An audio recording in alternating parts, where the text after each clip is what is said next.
The MacBook Neo is the kind of product I never expected Apple to make. At first glance, it almost feels anti-Apple. For years, the cheapest MacBooks have usually started at $999 aside from older models like the MacBook Air M1, which sometimes dropped as low as $699 during sales.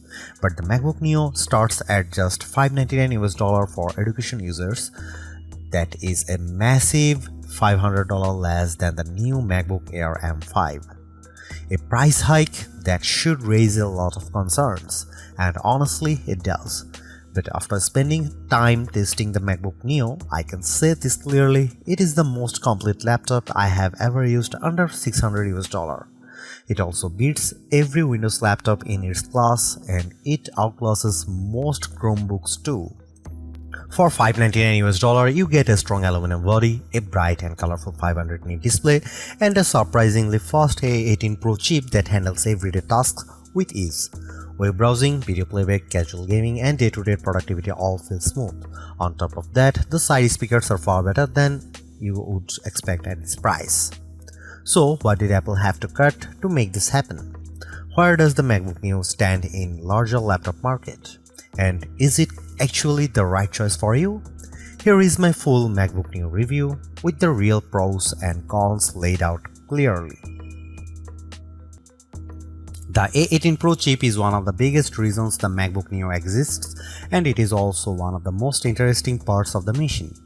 Instead of using an M series chip like other modern Macs, Apple chose the A18 Pro, the same chip that powered the iPhone 16 Pro. At first, that sounds unusual. Putting a phone chip in a laptop is not the standard approach, but the logic behind it actually makes a lot of sense. Apple has far more experience designing mobile chips than computer chips, and its high-end iPhone silicon is now extremely powerful in a low-cost laptop that may be smarter than using a weak traditional laptop chip that struggles to keep up. By using an older iPhone chip, Apple lowers the cost without sacrificing too much real-world performance. So why not use an older M chip like the M1? Apple says the A18 Pro has a 16-core neural engine that is better suited for on-device AI tasks, including Apple Intelligent features inside macOS.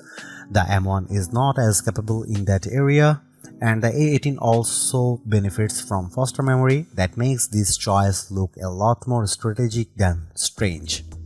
And because the A18 Pro is still a 64-bit ARM-based chip, the MacBook Neo runs full macOS, not a restricted mobile operating system. You are not stuck with iPhone apps. You can run standard Mac software just like you would on a MacBook Air, MacBook Pro, Mac Mini, or Mac Studio. macOS runs well on the Neo, and although it is not as snappy as my MacBook Pro, it still feels impressive for the price. For the best experience though, you should keep expectations realistic and stick mainly to lighter apps. I used built-in tools like GarageBand and Keynote, and both run smoothly. That is the kind of workload this laptop handles best. You can still go beyond that. I installed Steam, which requires Rosetta on non-Intel hardware, and it worked.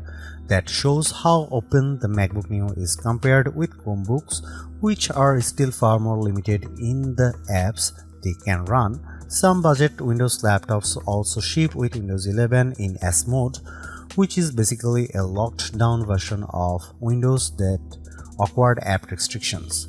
The MacBook Neo avoids all of that. In practical terms, this makes the Neo much more flexible than a Chromebook or a Windows S mode laptop. It is also more useful than an iPad Pro in some ways, even though the iPad Pro may be more powerful on paper. The reason is simple: the Neo runs full Mac software, not iPad OS apps. Apple's ecosystem features also work here. You can mirror your iPhone, drag and drop files, make calls, send messages, share your clipboard, and use an iPad as a secondary display. I tested it with the latest M5 iPad Pro, and the setup worked extremely well.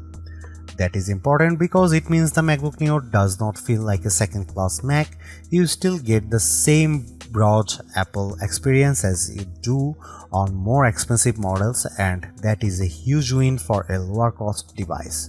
The limits are really about hardware, not software. If you want to do heavy 3D work, advanced video editing, or large creative projects, the MacBook Neo is going to struggle. It is not built for those jobs. The biggest concern is the 8GB of unified memory. That is enough for basic use, but it is not generous by modern standards. And because the memory is unified, it is shared between the system and graphics, which makes multitasking tighter than it would be on a laptop with more memory. During my testing with Safari, Keynote, GarageBand, and a Steam download, all active memory uses climb to around 6.48GB to 7GB. That is dangerously close to the ceiling. Once you get too close to the limit, performance starts to dip. There is also no upgrade path for memory, and you cannot just open the laptop and add more yourself. That means the 8GB configuration is something you have to live with for the lifetime of the device.